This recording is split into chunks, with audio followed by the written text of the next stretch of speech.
Saudara, ada banyak orang berpikir bahwa saya kan tidak terlalu berdosa. Kenapa saya harus dihukum sama Tuhan? Dosa saya kan tidak terlalu besar. Dosa saya misalnya hanya mencontek. Apakah dosa seperti itu pantas atau sama dengan hukuman maut seperti yang Alkitab katakan bahwa upah dosa itu adalah maut?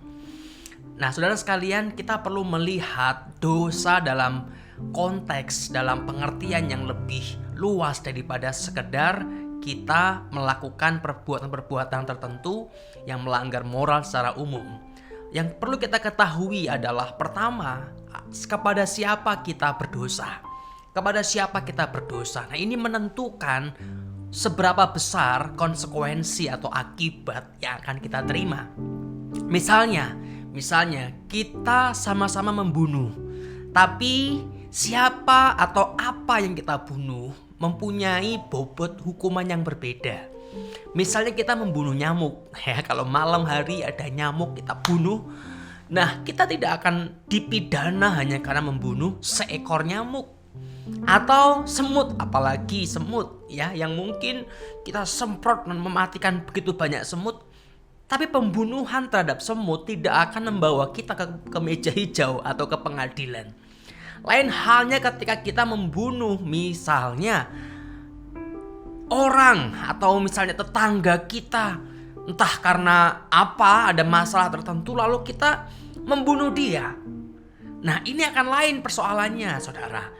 Sama-sama membunuh, sama-sama melakukan tindakan pembunuhan, tetapi konsekuensinya berbeda karena ada perbedaan terhadap siapa kita melakukan kesalahan atau terhadap apa kita melakukan pembunuhan. Nah, perbedaan level terhadap siapa kita berdosa atau membunuh atau apapun itu menentukan perbedaan level hukuman. Misalnya kita berantem sama teman kita dan kemudian entah juga bagaimana ceritanya teman kita kegores. Jadi dia luka di tangannya. Nah, barangkali kita pun akan dibawa ke pengadilan dengan hukuman-hukuman sesuai dengan undang-undang. Tetapi berbeda halnya ketika entah bagaimana ceritanya kita menggores bukan cuma teman, bukan cuma tetangga, tapi misalnya adalah presiden kita gores. Presiden lewat kita gores. Nah, hukuman antara menggores teman dan menggores presiden itu akan berbeda bobotnya. Hukumannya bahkan mungkin kita bisa dipenjara seumur hidup barangkali ya. Kita perlu cek kembali undang-undang kita. Tetapi poinnya adalah ketika yang kita gores adalah teman kita dan yang kita gores adalah presiden, dua kasus ini berbeda cara melihatnya. Kenapa? Karena satu teman, satu adalah seorang presiden. Jadi ada dua tindakan yang sama, tetapi ketika terhadap siapa tindakan itu dikerjakan menentukan seberapa berat hukuman yang akan kita terima. Nah, sekarang kita kembali ke persoalan dosa. Nah, waktu kita berdosa, persoalannya adalah ketika dosa dikerjakan, kaitannya bukan lagi dengan nyamuk, bukan lagi dengan semut, bukan lagi dengan tetangga, bukan lagi dengan presiden. Tapi ketika kita berbuat dosa, kaitannya adalah dengan Allah yang Maha Kudus, Allah yang berkuasa, Allah yang berlipat-lipat lebih tinggi secara natur dari seorang manusia dan berlipat-lipat lebih tinggi secara posisi daripada seorang presiden. Nah, itulah kenapa dosa menjadi sangat serius karena berkaitan dengan Allah, berkaitan dengan Allah yang Maha Kudus.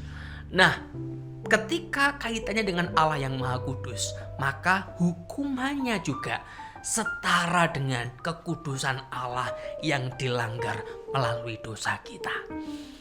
Mungkin kita berpikir, tapi kan saya tidak punya motivasi untuk misalnya melukai Allah yang memang tidak bisa dilukai secara fisik tapi secara rohani.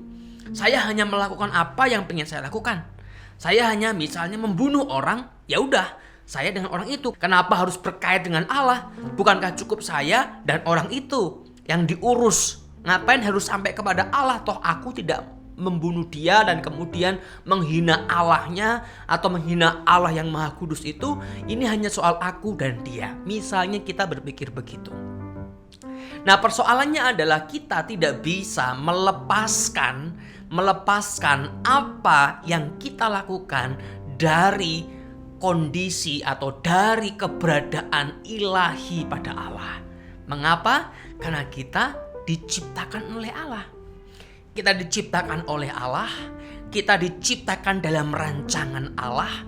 Nah, begitu kita dicipta dalam rancangan dan oleh Allah, maka apa yang kita lakukan akan berkaitan dengan Allah. Misalnya, kita punya handphone ya, kita beli handphone karena kita nggak bisa menciptakan handphone tentunya.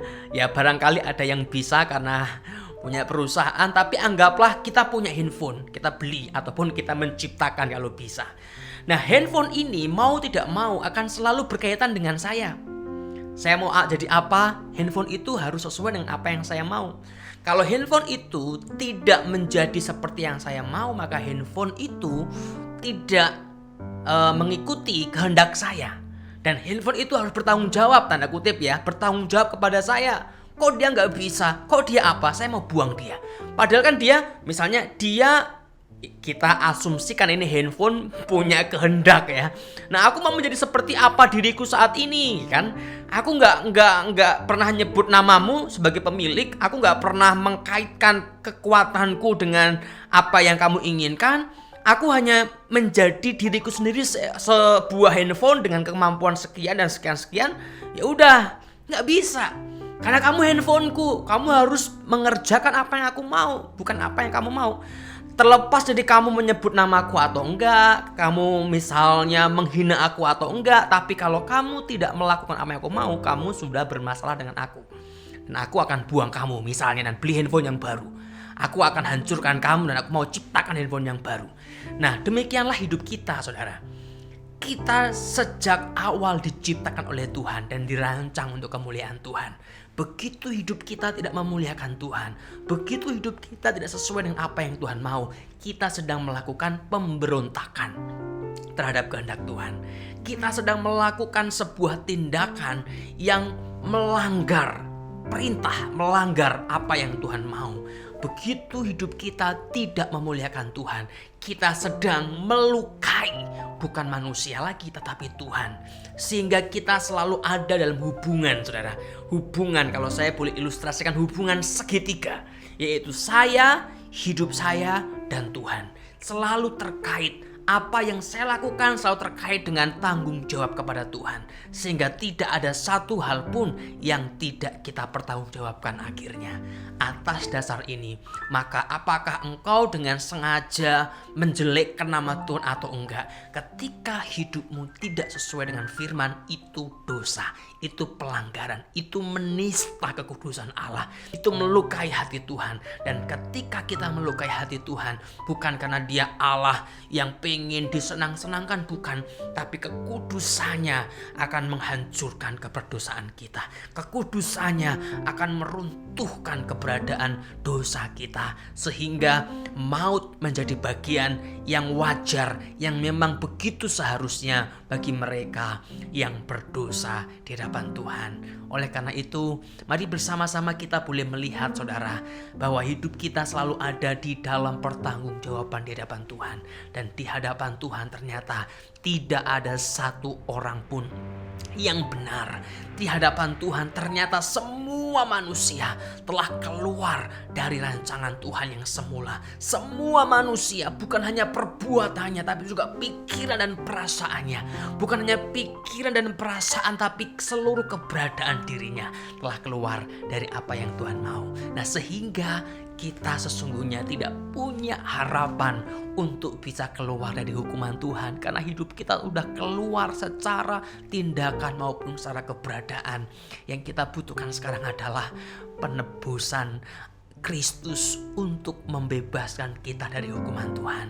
Sehingga memang upah dosa adalah maut, tapi mereka yang ada di dalam penebusan dosa Tuhan Yesus Kristus, mereka mengalami kasih karunia Allah. Dan dalam kasih karunia Allah itulah kita mengalami keselamatan. Tidak ada harapan bagi orang berdosa untuk keluar dari maut dan hukuman Allah. Hanya satu pengharapannya, yaitu dalam Tuhan Yesus Kristus. Tuhan memberkati.